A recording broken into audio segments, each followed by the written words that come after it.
October 23rd, 2025. It is now 6:30 p.m. We'll begin our meeting. Can I get a order form call? Yes, yes, Alderman Madero is Alderman Fillinger. Here. Alderman Tremblay. Here. Alderman Rapino. Alderwoman Walker. Here. And of course, the mayor is out today, and we have the pro tem Mayor Madero is proceeding, and we have city attorney, so we're all present. Thank you.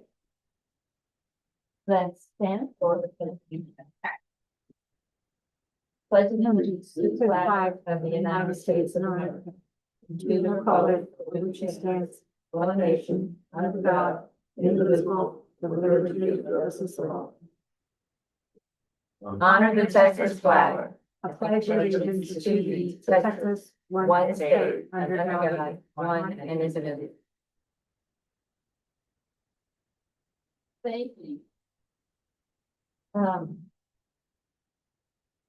Citizens to be heard. People wishing to speak may sign up in the with the city secretary in the time and manner indicated above. Further details are included in our agenda. City secretary, do we have anyone signed up? Nobody's signed up. No one has signed up today. Let's move on to Mayor Pro Tem, and administrator announcements. I do have one announcement that I would like to share. Our community center employee, as well as our volunteer, one of our volunteers, decided to go to the Southside Collaborative Health and Wellness Fiesta. I think it was in Floresville. It was somewhere local. While they were there, they gathered a lot of information.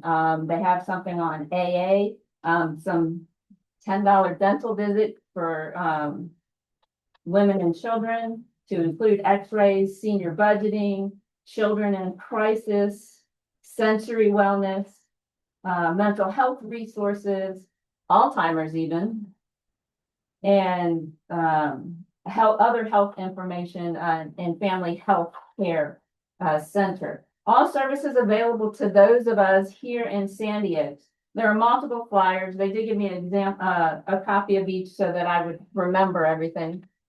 They are available at the community center for folks to come pick up. So if any of those services are of interest to any of our citizens, I would encourage you to go to the community center and pick that up. There is someone in the community center Tuesday, Wednesday, and Thursday evening, as well as Sunday afternoons from 2 to 4. Those are all opportunities when the community center is hosting events. So feel free to stop by if you're interested in any of those type of activities offered by the Southside Collaborative. All right. That is all I had for Mayor Pro Tem announcement. Moving on to the consent agenda, we will approve all the items in the consent agenda. If you wish for any of them to be discussed, please state so, and we want to remove that for discussion prior to approving the consent agenda.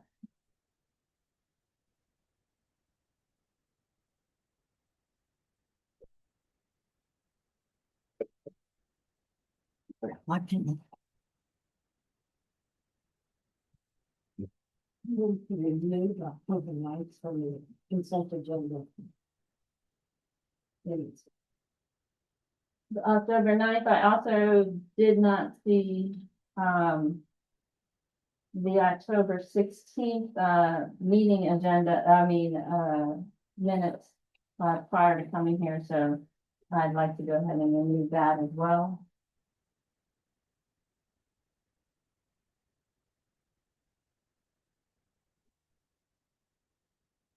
And item C as well.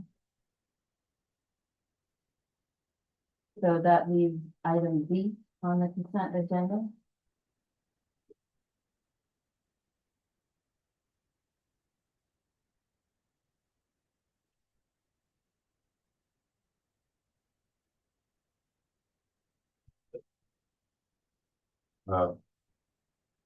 Yeah, I agree to approve agenda item 5 G and 40 acts on your priorities.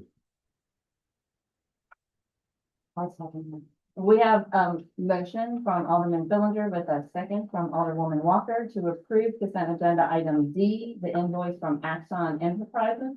All those in favor? Aye. All those opposed? That passes. All right, consent agenda item A. Alderwoman Walker, you asked for me that. And I haven't read it carefully enough, I'm sure there's more, but there's typos in, 9A.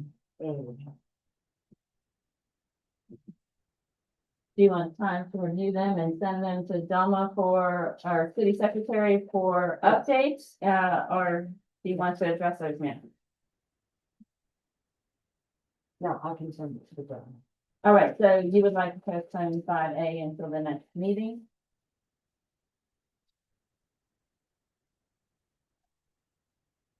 All right, and I might have just missed it, but I did not see item 5B in the email that we received on Friday. It wasn't in Nor did I see it since then. So, I would like to move that to the next meeting as well, so that I have time to review that. So both 5A and B are postponed. 5C. This one, the mayor did add a comment when he sent it indicating that we were actually only approving, that half of this had already been approved in a previous, motion that we had done. So I went and I tracked down that previous motion. So what we're trying to approve here is half of that, $7,375 from, other funds that the police department had. But then I went back to try and figure out where these funds were that the mayor said we had previously approved. And what I found that is on the 14th of November, we reallocated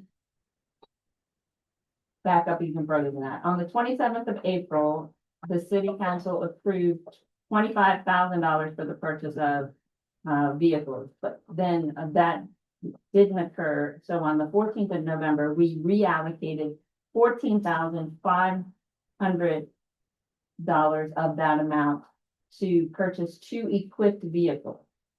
And the remaining $10,500 was going to be used to wrap and get laptops for the Tahoe and then wrap the Malibu if there was sufficient funds. So I'm assuming that this fund is, am I correct? In that this fund, the $7,375 is coming out of that $10,500 that we allocated to wrap the 2 Tahoes and get 2 laptops? Yes. Chief. Yeah, yes, that's where it should be coming from.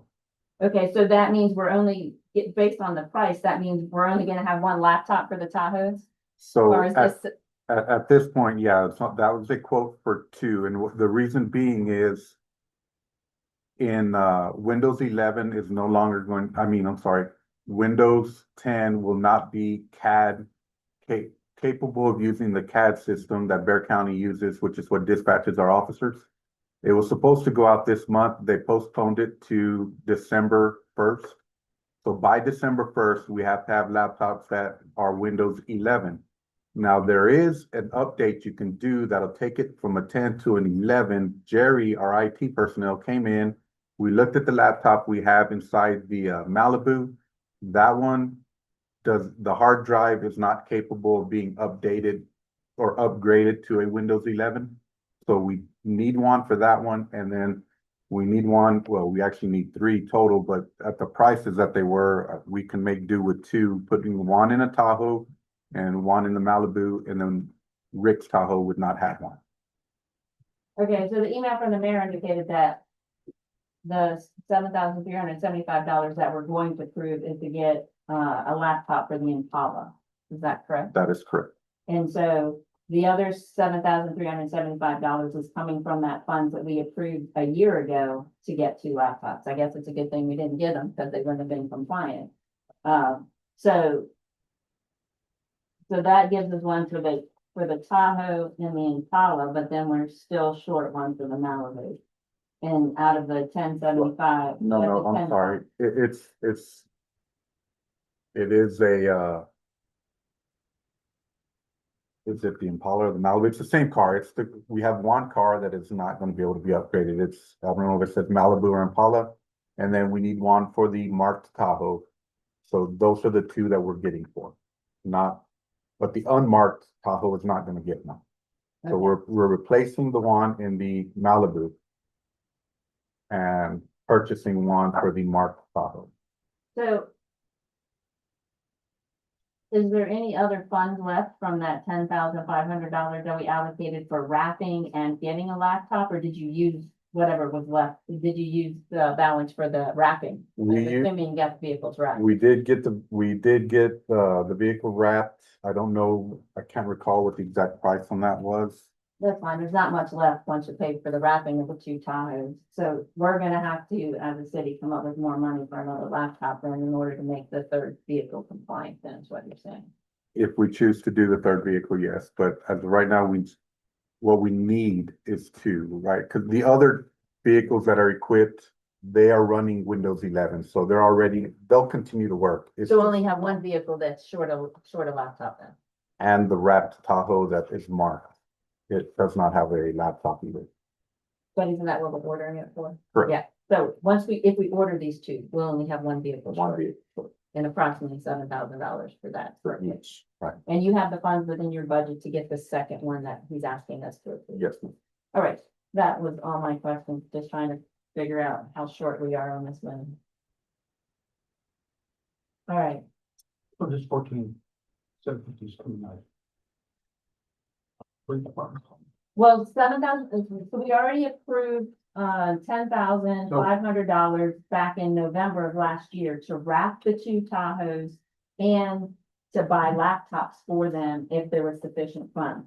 The chief says they were able to wrap it and there's enough funds left over to buy one of those. Where that 25,000 came from was April of last year. I don't remember. So that was even before I was on last year. So, so the 7,300 for the second laptop is coming out of the chief's budget. The other is coming out of this other money that we allocated to him for this purpose last November. I'm lost, I just don't know where it's coming. But you're talking about two different pots of money. Correct. So the funds that we allocated to you last year for you to buy this in last fiscal years, and well, actually last calendar year too, in November of 2024. Where is that funds at now? If I'm not mistaken, the original $25,000 that was given to purchase, that was allocated to purchase the two units came out of Mr. Rupino's, Investment. fund. investment funding. And so we were able to find these two Tahoes for $14,500 instead of the 25. Correct. And then, so there was leftover funds. The wraps were 2,000 and change. I don't know the exact amount. It was like 2,000, 2,700. $2,700 to get them both wrapped. So then there's still a little over the 7,500 left to be able to purchase a vehicle, but that came from Mr. Rupino's investment. So is that funding still in the investment? But because we started a new fiscal year, so Alderman Tremblay has a good point. Now that we started a new fiscal year, that money we allocated for you to spend last year is gone unless it's still in the investment fund. Did we pull it out of the investment fund? Oh, I wouldn't. I move we delay this until the next meeting and let the mayor as a budget officer figure this out. Okay, allocate that.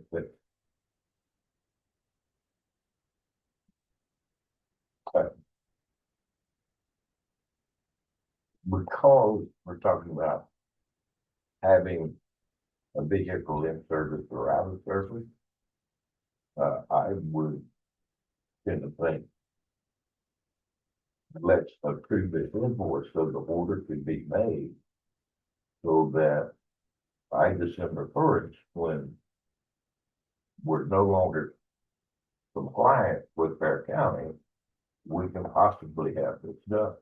What's the timeline for getting a laptop in once we approve this invoice? Through Peacemakers, a month, they should be able to have everything here and installed within a month because they're local. They're from San Marcos. Yeah, San Marcos, the local company, and they were cheaper than the Panasonic Toughbooks, which is why we went with them as well.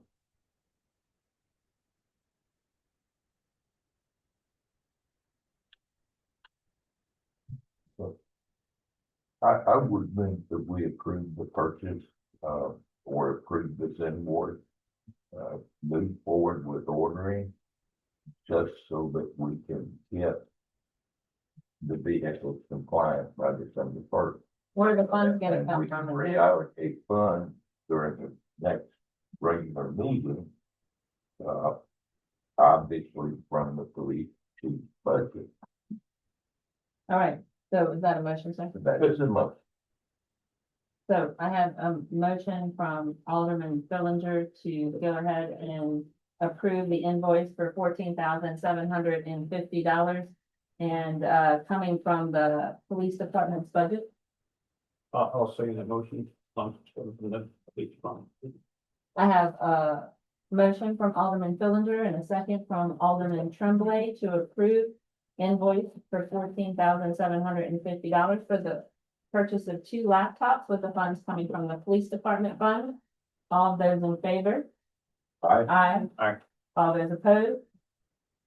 All right, that motion passed. I will ask the mayor to follow up with adding this to the agenda, so that we can discuss where that money came from. All right, now, I believe the next item on our agenda is, codification with E-code, and there's someone from E-code online, who. Is that Kirk? Or Faye? Yes. Fine. It's Faye and Kirk. I don't know if you can see or hear me now. Yes, ma'am, we can, Okay, We're both perfect. here. so we Awesome. do have the paperwork in front of us. So again, if you all recall, the mayor had a presentation previously about codification of our ordinances and resolutions, and we asked him to go get a second quote, and that's what this is for here. So turning this over to you, ma'am. Okay, perfect. Thank you everyone for letting us join tonight, and Mayor Martinez and Delma. I'm Faye and I'm from General Code. I don't know if you're familiar with General Code, but we do codification services like Delma said. We're owned and operated under the ICC, the International Code Council innovations, where we have the ICC is, I don't know if you're familiar with like the building codes and fire codes and lifestyle codes, things of that nature, but we're underneath that umbrella. With that being said, we offer a lot of different services and products. We have an interactive zoning map called MapLink that integrates with once you have zoning incorporated into your code. We also have Laserfiche. We have a permitting software. So we have a lot of different things that we can offer, when it comes to local municipality. I'm, here local, not local to where y'all are at, but I'm here in Texas, up in the North DFW area. So I'm able to come to the city whenever there's any questions, or maybe perhaps you need some training. I can, come and set that with you. And I also have our regional manager, and I'll let him do his introduction as well. Thank you. I'm Kirk Franklin. I'm the National Accounts Manager for General Code. I work closely with Faye on projects. I had my own codification company here in Texas for about 20 years, Franklin Legal Publishing. We joined forces with General Code about 4 years ago now. And so my focus primarily is codification. Like Faye said, we do a lot of other things as well. And we would love to work with you on this. And so I'm here just to kind of help answer any questions you may have about the process or the pricing or anything that I may need to help Faye with. So I'm going to share my screen here, and I'll send the request if somebody can turn that on. Okay, let's see.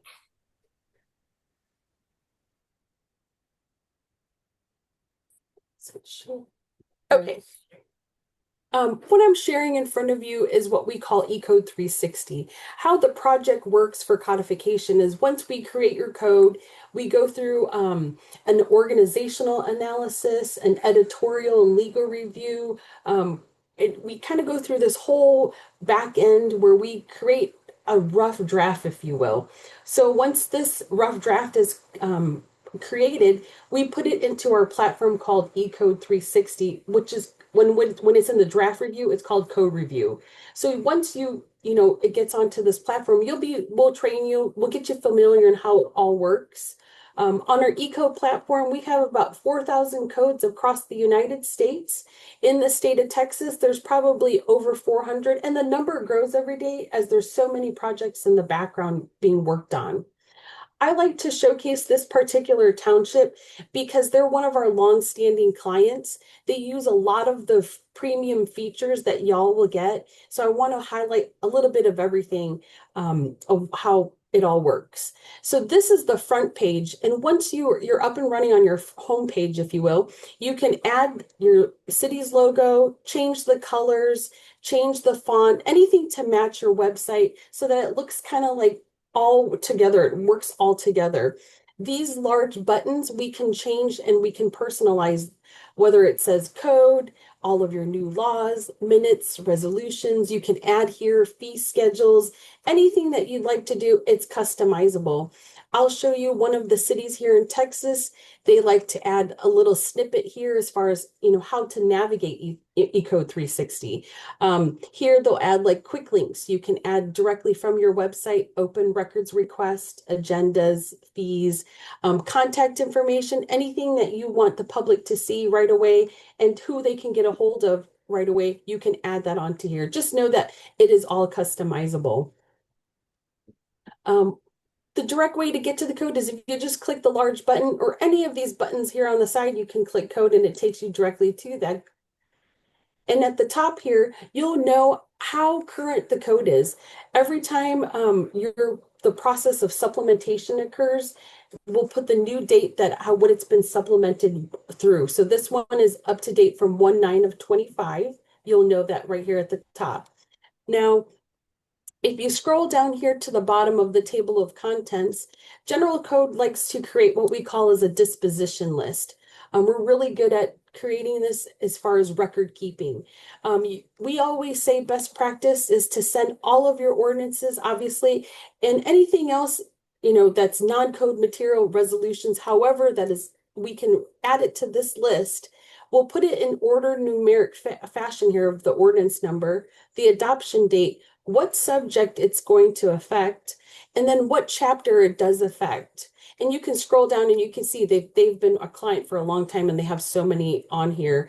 But if for some reason it does not affect the code, we'll put this little key here saying non-code material. We add it to your disposition list in case somebody ever asks you within the city, hey, Delma, can you tell me, did I ever send you ordinance 612? And you can say, yes, it was sent in on 10/14 of 2004. And then anytime you need to go back to the code, you just click the date at the top or just scroll back up to the top. It'll take you back up there. Here, let's see, they don't have, let me go to a city that has, anytime you want to take a look at your archive version of your code, all you would have to do is click on this top button here at the top.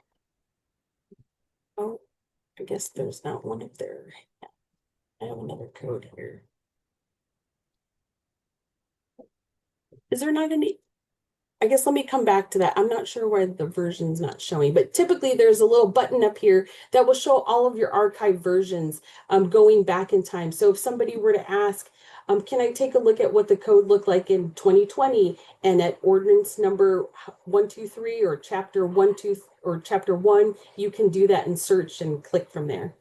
I could just jump in real quick here. What Faye is showing you is kind of the end result of this whole project. So let me back up just a little bit and kind of talk about how you get to this point. So your municipality is not codified ordinances, so I'm sure you've got them stored hopefully very neatly and easy to find, but it's still difficult in some respects. So the way that the project works from start to finish is that we take all of those ordinances, organize them into an arrangement similar to what you're seeing here on the ones that Faye is showing you. And then from that was where we do that legal review. Now, in doing that, we're able to go through and figure out what's in effect, what's not in effect, what's superseded, what's been repealed. And we're also looking at it from a legal standpoint. We're looking at it from state law, federal law, case law. And that's the report that you will see in the code review that Faye mentioned earlier. The code review is a really neat tool. It's all online. It's very secure. No one can see it until we're through with the project. But you'll get the code review, go through and answer all the questions. There's a lot of questions typically. A lot of them are pretty easy to answer. Some of them may take a little work, and you can assign those out to a team to answer those questions. But we walk you through it. We help you with all of that. So it's not as overwhelming as it may sound. Then once that's done and you adopt that code becomes basically one big ordinance of the city. So all of your old ordinances are repealed by this new code of ordinances, and that's what's in effect in the city. So that makes things much simpler for animal control, police officers, anyone that's out enforcing. They don't need to go back and make sure they have all of the right ordinances. They don't need to make sure that it hasn't been amended or changed since the one they're looking at. They can look at their code book, and as long as the code book is kept current, then that's the current law in the city. So it makes things very simple. Updates in the future, same thing. You just send them to us and we will update your website. We'll send you, if you're getting a printed copy, I think you are getting a printed copy. We'll also send you printed pages for insertion in the book. And then like I said, it'll be updated online at all times. There's a lot of features in here. And Faye, I know you were going to show some of them. I did notice you're not logged in there, so that's why you weren't able to see that one thing. This is something that everyone there will have a login, and without getting into too much detail, once you're logged in, you have a little bit more power over what you can do in your code. You can make notes and that sort of thing. There's the archives that Faye was talking about. So anyway, sorry to derail you for a second, Faye, but I just kind of wanted to explain how we got to this point with these cities. For sure. Sorry about that. I have been having issues, but anyway, but this is where you'll find your archive version. You can see how far back they go. And at any point you can click on them. You can search within that particular code of 4 of 2 of 2020, and you can download from here and print and things like that and email what you're looking for. Anytime we need to go back is just hit current. Now we're going to focus on these buttons here on the left. We're going to skip zoning for right now, but I'm going to pick up where Kirk just talked about new laws. So if you were to have a council meeting tonight, you pass some ordinances. We always say best practice is go ahead and send them in the next morning. You would log into here, click on this little link, and it'll open up. Let me see here where it opens up to. It's going to be an email dialog box. So all you would have to do is go ahead and attach all of your ordinances to this email. There's no dialogue hi or anything like that, because we already have your city's name here and your account number. And then you would email that to us. By the end of the day, in a few hours, by the next morning, it'll get posted to this new laws section. So now all of your new laws will be posted here. So it's kind of up to date, if you will. It's just not codified yet. We'll talk about how that works in supplementation. So I just wanted to show you that that's where it gets posted. We're going to skip this note section for right now. We'll go to public documents. If you were to click on public documents, on this site, you can add as many different files, folders, categories that you want the public to see. So as you can see, they've added thousands of documents on here, resolutions, miscellaneous documents, minutes, and things of that nature. So if we were to click on miscellaneous documents, they've done a really good job here of adding PDF formats of their permit forms. So if for some reason somebody was on eCode and they needed to look at a permit form, they can go directly here and download it to PDF and print it. And this is all added by the city. We don't do any of the work. This is all within your office. You can add, like I said, different types, pretty easy. You can name them, put a description. Here you can categorize it to make things easier when searching. And the document, it could be a PDF, a video, anything that you want the public to see, you can add that type of file onto here. And there's no limitation. So it's not like we only allow you 100 folders. You could put, 1,000 folders and you can have as many as different documents. Here in this admin functionality, if we were to click on the manage users, you can add as many different administrator users and municipal users. There's a few differences between two different users. It's the admin user is typically your city secretary's office, maybe your city administration office. They have the power to make changes within the site, just not the code. Municipal users, they're your engineering firms, attorneys, maybe department heads, your council, and you can have as many users here, 100 different users, however way.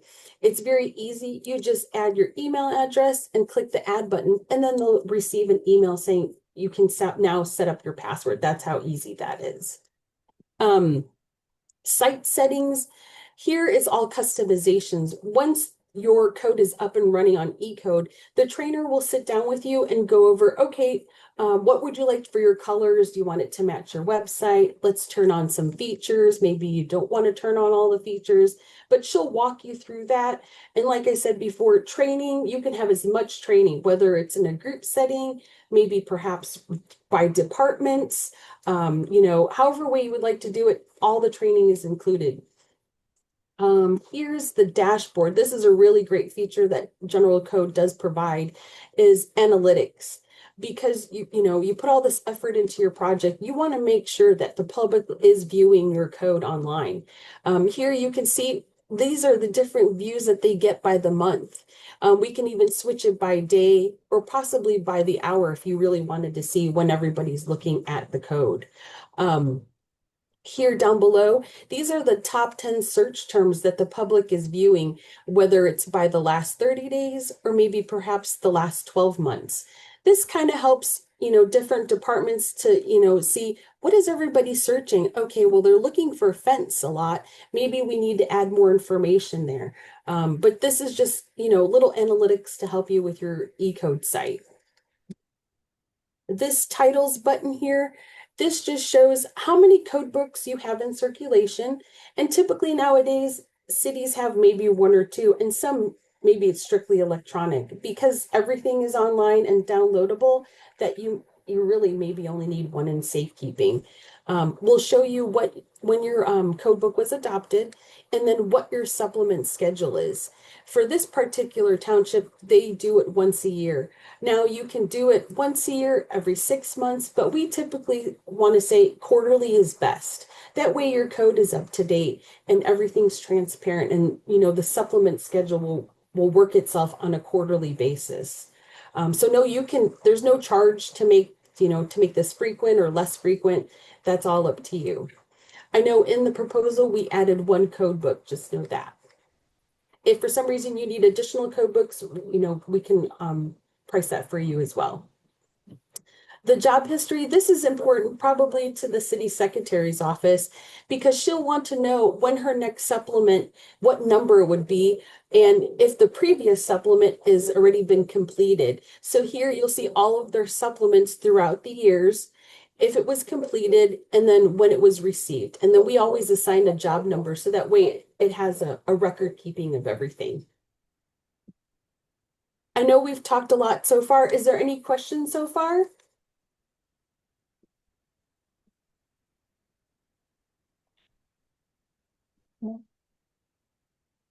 All right, well, I'm going to continue on. These boxes here, you can click on any of the boxes, or maybe perhaps within the chapter, click any of the subsections, and you can click print. What happens is it'll open up a window that shows a clean version of that particular section that you would like to print. Or if somebody's in front of you at your office asking, hey, can you print me chapter 1-4 or however, but just know it comes out in a clean version. Now, if they're on the phone, or maybe perhaps they're like, you know what, can you just email it to me? You could click the email button here, and it'll open up another window. And here you can just type in the email address, and then it'll give them the links to those certain sections that they've asked for. The download button, here you can download the whole entire code, or maybe perhaps certain chapters or subsections to PDF or to Word. Now, downloading to Word is strictly for admin users. We don't want, everybody to have access to it, to Word, and make changes, but we give this to admin users for making their red lines and corrections and things like that to make it easier. But just know that you can log in and download to Word. This get updates button here, this is for anybody within the city or maybe perhaps any of the public. If there has been some new changes within certain chapters or maybe perhaps the whole entire code, you just click on get updates and they get like e-alerts saying, oh, hey, hey, Faye, on chapter 1 and 7, you were interested in, there has been changes. So, you can sign up for that and click on what are the changes when it comes into your email. Oh, the share button, I forgot about that one. Here, you can share any parts of your code to maybe your social media platform, whether it's Facebook or however, but just know they'll give you certain links you can copy to paste onto your social media sites. This add note button is kind of like how back in the day we had volumes of code books. We would earmark it and maybe perhaps put sticky notes so that you remember, like little notes to yourself. Well, it's the same type of preface now online. At any part of these particular chapters or maybe perhaps a section, you can add a note. You can title the note for yourself, like you could say it's a reminder or however, or maybe I need to change chapter 1. Ordinance, whatever section, however, you just title it, you put all of your information here, and it can be a video again, a link, a picture, anything like that. Now you can set the visibility perhaps private to yourself, just for a reminder for yourself, or maybe perhaps a group within the city that logs in and just like 2 or 3 of you know what those notes are about, or you can make them public facing. So in case you want to, make extra notes for the public to say, oh, okay, if you need more information, please click here and it'll take you directly to our website, that type of thing. We're going to concentrate up here on this search term bar. If we were to, let's say, type the word dog just to make it easy, it's going to assume that maybe perhaps you want to jump to these particular sections, and you can go ahead and click it straight from here and go to that section. Now, if you wanted to add maybe dog and permit, you can add other words to it, quotation marks, however way, but just know it will search for dog and permit within the same sentence, chapter, that type of thing. And you'll see all of the results will come out 29 times, 5 in the code and 24 in the public documents section. You can even dive deeper into advanced searching, adding more phrases and words, and maybe perhaps, narrow the results to just strictly the code. You don't want to look at any of the public documents, but just know that you can do a lot of different advanced searching. Here again, you'll always see that there's a way to print it straight from the search, or maybe perhaps email. This little play button here at the top, this is just little tips, 60-second video tips that the trainer had created in case someone ever forgets, how do I do a basic search? They can go ahead and click that and take a look at the video. If you scroll up to the top here, like I've said before, we're all about training. So we offer webinars on a daily, weekly basis. They're live one-on-one with the trainer, and they're in a small setting. So you're able to ask her other questions that you might need help on. But just know you can always set up a session with us. Okay, multi-code search. This is a really nice feature, and this will help the city secretary's office a lot, and perhaps maybe the city attorney's office. If we were to just look at all of the codes in Texas, if you know the municipality right away, you could just go ahead and type that. Or for some reason you know the county, you can dial it down to which county you're looking at. Government type, let's stick to cities. If it's home rule or general law, you can specify which one. Or let's just dial it down the population. And let's just say we want to look at this particular population. We want to add all of these codes to our search. And the search bar down here below, you can add, let's just say the chickens, because I feel like that's a hot topic lately. So now it'll look for the word chickens in all of those 200 some codes.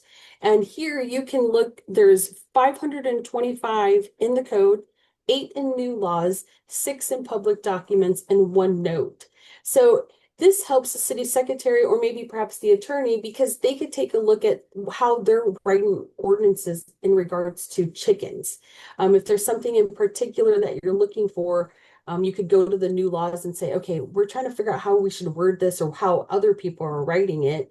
We click on that and we can see, well, maybe it's this particular ordinance might help us from the city of Palmer. So if you were to click on that particular ordinance, it'll open it up. And now you could read and take a look at, okay, this is how they're writing about chickens. So just know it's kind of like a research tool and it's easy to use and functionality. Any questions so far? No question. Kirk, anything you wanted to add? No, I think that was a pretty detailed overview. Do y'all have any questions for us on, I know we've looked at the code. You have the proposal there. Do you have any questions on any of the process or the fees or anything in there that I can help with?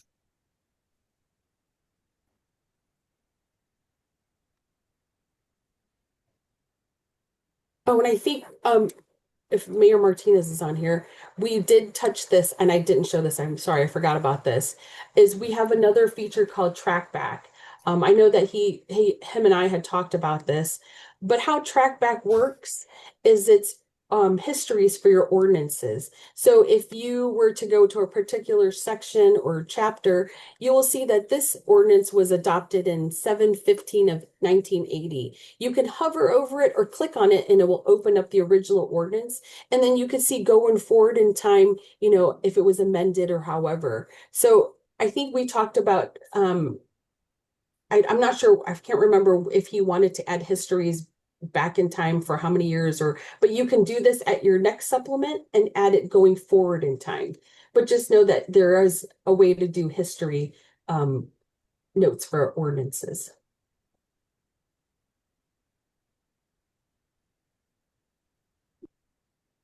And we do have that listed on the agreement under the optional components in there if you're interested in that.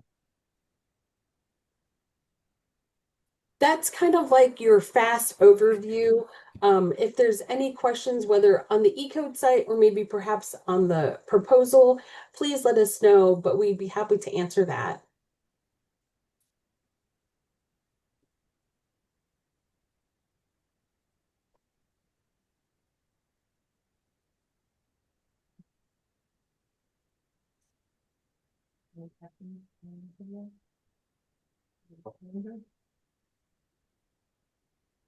We have no questions. Thank you so much. You're very welcome. If there's anything, just shoot us an email. We definitely can answer that. Yes, ma'am. Thank you. Have a great Thank you night. for your time.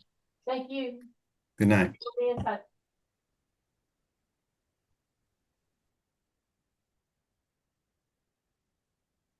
All right, item B, 6B, unfinished business.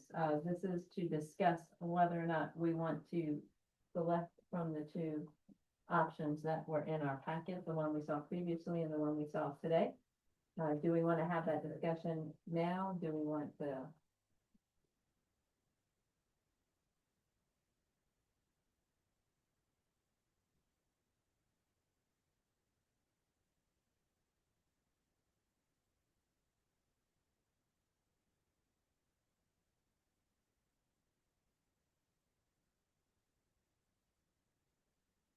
I'll again express my concern of having anyone do anything on their ordinance when it's missing multiple attachments.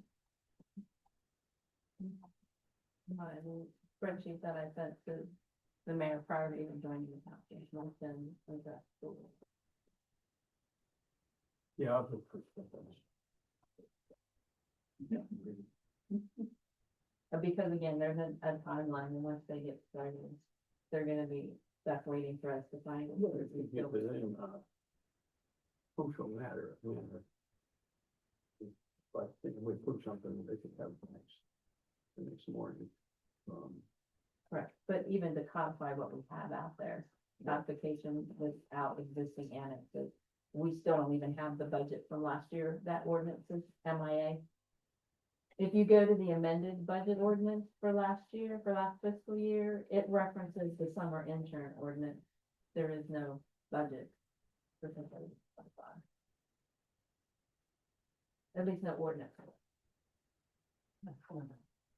Correct. It was approved. It was approved. Correct. But the amendment for that budget, because we amended the budget, or you all amended the budget and got rid of the city administrator, so that is out there. And it says, as we passed the budget with, and then it references the summer intern ordinance as the ordinance that passed the budget. So it's just stupid stuff like that, that needs to be resolved Before we do this. before we make a Right. selection. That's my recommendation, is that we clean up and find all of our missing annexes and attachments. Even if you go out, I bet y'all didn't even know we have a master fine schedule. Oh, yes, we do. No, in addition to the master fee schedule, Mm-hmm. you have a master fine schedule. Fine schedule. And there is no attachment to it. So there's no way it's been updated for years. So, They even noted some problems with our. yeah, and the new company, the master fee schedule hasn't been updated with any of our ordinances from this year. Since we passed it, there's been no update to it. So I think these things need to be addressed before we hire someone. I don't know how long the municipal code quote is good for, but the folks that spoke to us now, the Gen Code, I believe is what it's called, their quote is good for 6 months. So that kind of gives us, excuse me? Which takes us to April. I think the other one was like 6 months after. but it Right. was also- So that would give us a little bit of time to try and clean up our stuff before we give it to them. That's my 2 cents. Anybody else have? The only thing I have to add to this is having the history function would really be nice. Yeah.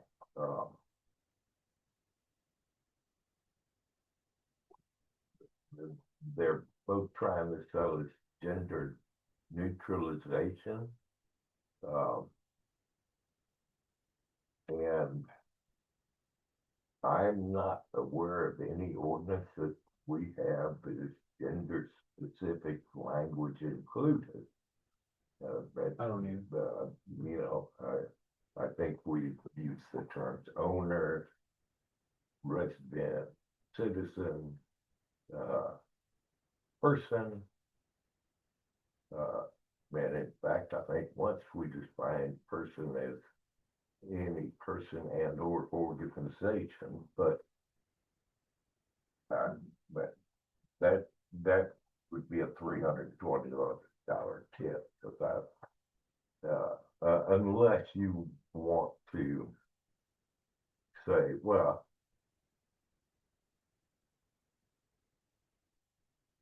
we have to change from alderman to alderperson within an ordinance. Other than that, I just don't, I think that's. So, because I'm city attorney, one that has written our ordinances. They, as Alderman Fellinger stated, I seem to recall that they are like that as well. Do you seem to focus on writing them general neutral when you write them? Yes, or I try to include a he, she most of the time. Some cities are going to a they, so, but yeah, I just try to not identify the gender of the person, just more like Alderman Fillinger said. As if But there may be some ordinances out there that don't comply with that and do have either just maybe a he or a she.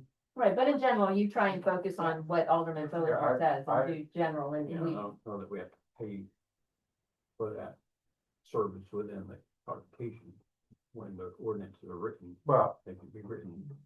right, I would agree, absolutely. We might be able to pick and choose if we do decide to get in a contract with either of these companies. you know, we can in our municipal code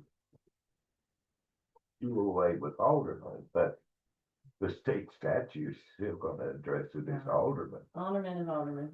I don't mind If if you you can call it cod- alderman. Under the codification, it does say gender neutralization suggested. so it's. Right, we'll pick and choose, choose. definitely Yeah, we can pick and acknowledge Choose when we get to that point. what his opinion hurt, because he won't be here probably Right. by the time. We gotcha. Yeah, if we delay this one or two more weeks, I hope we'll. And Absolutely. we won't agree on anything tonight, sure. So, Yeah. But- I'm- but Alright. while I do agree with that, do we agree with Alright, something and the that we other don't need to question that give them that tip? The other question I would ask is the Civic Plus Unicode code codification. How many Texas cities or municipalities do they service?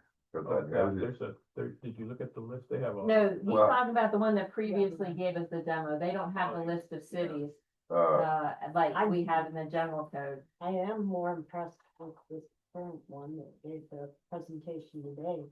It Yeah. has more features that so easily Yeah. doesn't have.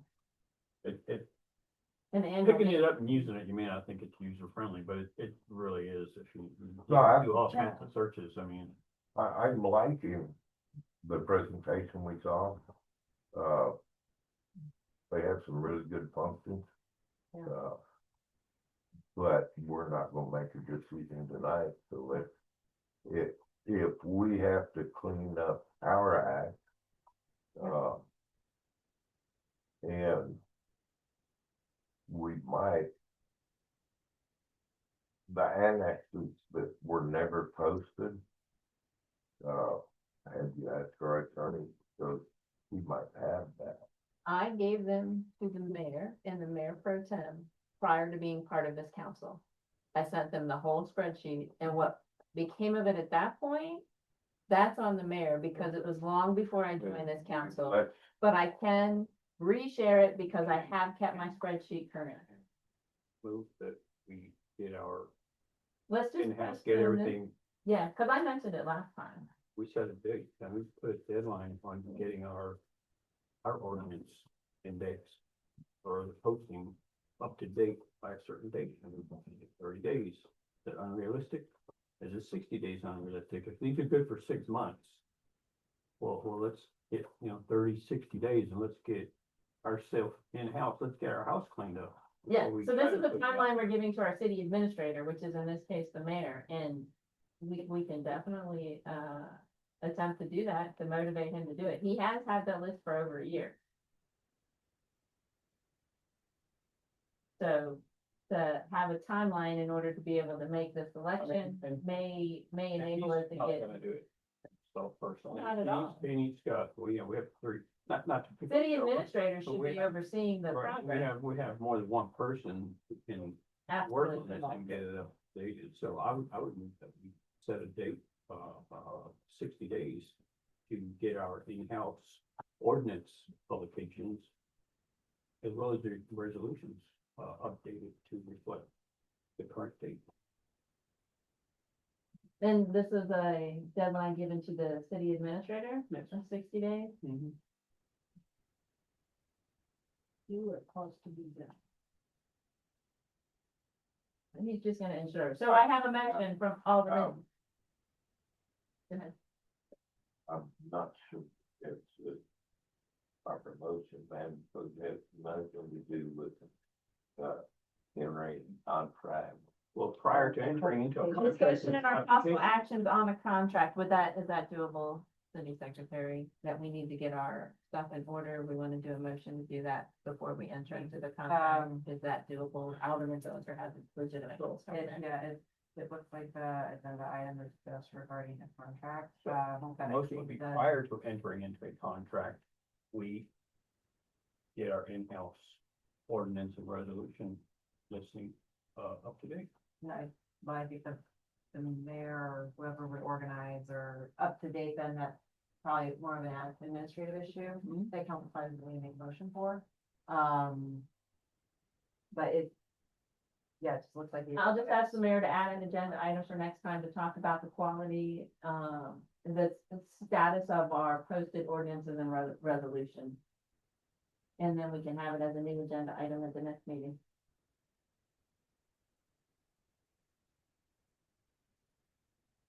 Thank you. Alderman Fillinger. With that being said, I would, live that we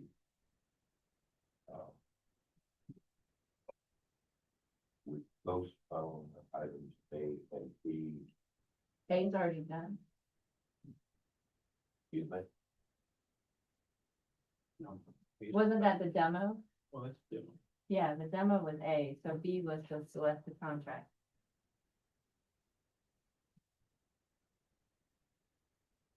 okay. I think we should postpone that for at least 30 days. First meeting in December? Gonna be ready to discuss doing a contract. Right, but I wanted to give a date. You want to postpone until, First meeting in December. all right, I have We're a, not gonna have a second meeting. The Correct. December meeting. so postpone, discussion until December. With a motion from Alderman Fillinger. Do I have a second? I'll second. All right, have a motion from Alderman Fillinger and a second from Alderwoman Walker to postpone the discussion on the contract item 6B until our meeting in December. All those in favor? Right. Aye. All those opposed?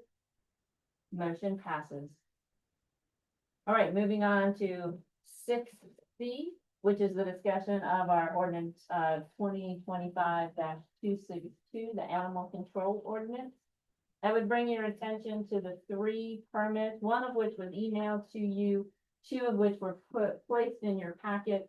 These are associated with this ordinance. I just want to make sure that if we're going to be posting an ordinance as a new ordinance, we have the appropriate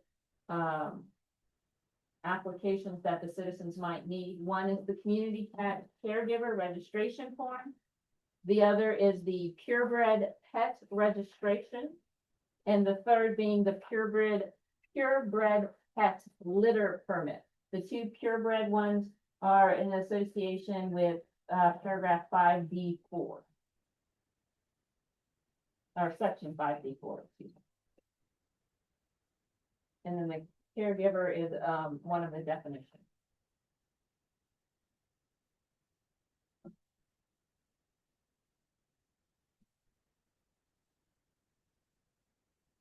All right, I do have one question, page 10. Again, section 5D4, Roman numeral 4. In here, we have struck the statement about an animal that competes in conformation, obedience, and agility events. So that is not included in there as one of the exemptions. However, we still have subparagraph under there, number 3, which states appropriate documents to establish exemptions or sign affidavit attesting to participation in competition, if applicable. Is that still relevant if all we're talking about now is purebred dogs and cats that have been registered? No, that could probably be replaced with a, document to show the breed.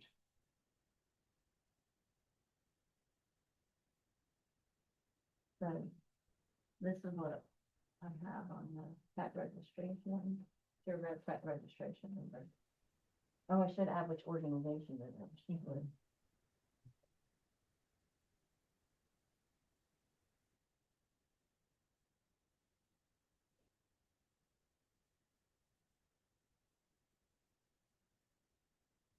So you can strike affidavit or participation in competition, strike participation in competition, if applicable, and add attesting to, So purebred, the purebred dog or cat. actually, I think I would rather just have them have it registered with the city of Sandy Oaks, and then we have all that information attached with the registration form. Then that keeps that pretty simple. Cause it's gonna have purebred registration number, and I need to add organization to that too.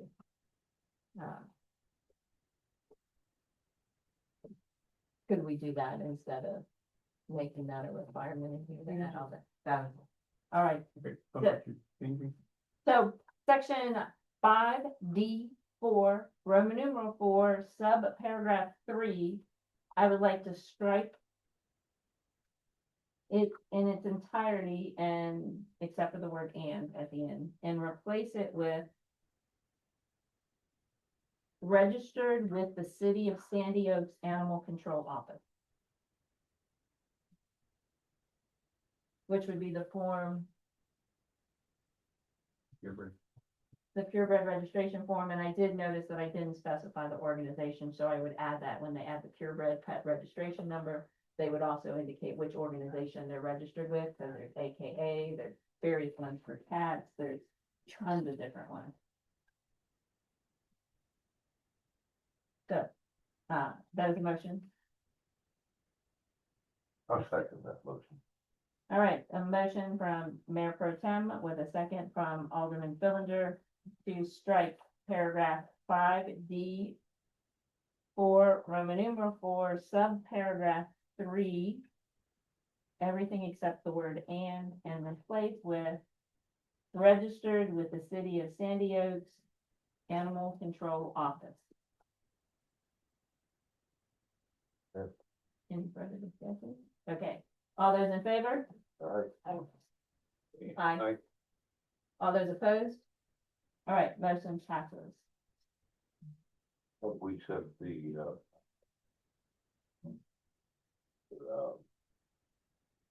numbers dollar wise for the various registrations that, Yes, at the last meeting, there was no cost associated with registering your purebred animal. However, if you wanted to get a litter permit for the animal, there was going to be a $3 litter fee, and that's per litter. And if you look at the fee, at the form, it states that the form is valid for 1 year from the date of issue, whether the animal has, gives birth or not. And so that's $300 for each litter. But I believe the ordinance also requires 1 litter per year is all that's allowed. And then at the last meeting, we also included, which won't be in the ordinance, but the city secretary will add it to the master fee schedule, that there's going to be a $500 fine. Well, that'd be added to the master fine schedule, excuse me. A $500 fine if an animal has a litter, whether they're purebred or not. If they're purebred, they can get the litter permit, but anybody else cannot. And the other thing that was added last, yes or no, so, sorry. So yes, we did add 30 different items at the last meeting. Mayor Pro Tem. Ashley's on there too, listening, if y'all need to ask her any questions. Oh, okay. Hey, Ashley, I didn't see any response. Did you have any concerns with the purebred pet litter permit or the purebred pet registration form? I did note that I didn't indicate which organization the pet was registered with, and I will be adding that. Okay, no, everything looked good otherwise. All right, thank you. All right. Any other concerns with any of the 3 forms or with the ordinance?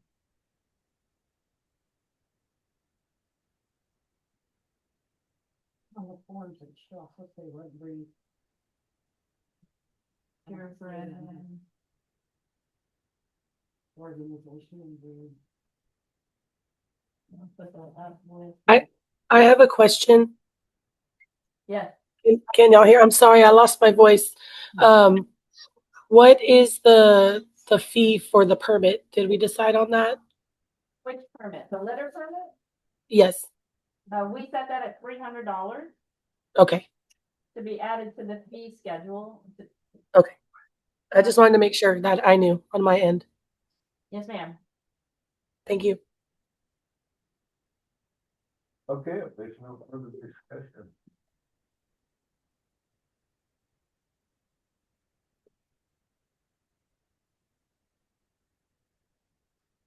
With novel, then one more page, it would not fit in my no further discussion, I move that we adopt ordinance number 2025-265, an ordinance of the city of San Diego, Texas, amending ordinance number 2025-236, establishing the animal control regulations, providing severability clause, providing for penalty for violation hereof, and providing for an effective date, and providing for publication, with publication to take place at the next two available issues of the Wilson County News. I assume you meant ordinance 2025-262 as amended?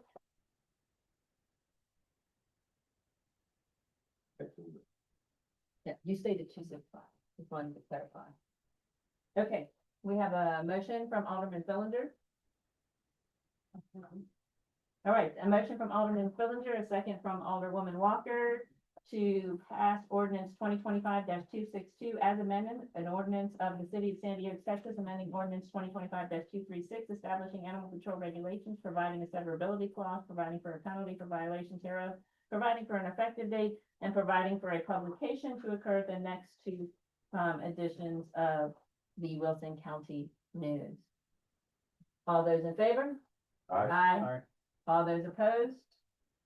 The ordinance passes. That is the second reading, so it can now be posted and is official with the fees and fines added to our master fee and fine schedule. The last item on our agenda, 6D, is the Animal Shelter Advisory Committee. Ashley, I believe you indicated that you have someone from an animal welfare organization. Is that correct? Yes, ma'am, that is correct. All right, and they understand the requirement to attend a meeting 3 times a year? Yes, ma'am, they do. All right, is there any cost for that? She said no. All right, and then do we have a cost for the vet to attend? I'm not sure if it was sent over. I did request it, but I did not see it in my email. I will have to double check on that price, but he did say to utilize the same fees that he used for the coming to euthanize. Right, I asked the mayor about that, and he said that when he comes, his only fee is the charge for the services he provides, and he doesn't charge for his time or mileage. And that's why the mayor, when I asked him specifically, said he wasn't sure what the cost would be because he wasn't coming to provide any veterinary services. He was going to be coming to provide attendance at the meeting and inspection of our animal shelter facility. So I think we need to actually get like, what does he want to charge us per meeting or per hour or per trip? How does I think he said $250 per hour, but I need to double check and make sure. All right, oh, well then, we'll need to follow up with that. That is the last item remaining, for item 6D, so that will have to carry over till the next meeting. Thank you, Ashley. Yes, ma'am. Move to adjourn. It is 7:38. Our meeting is adjourned. Thank you.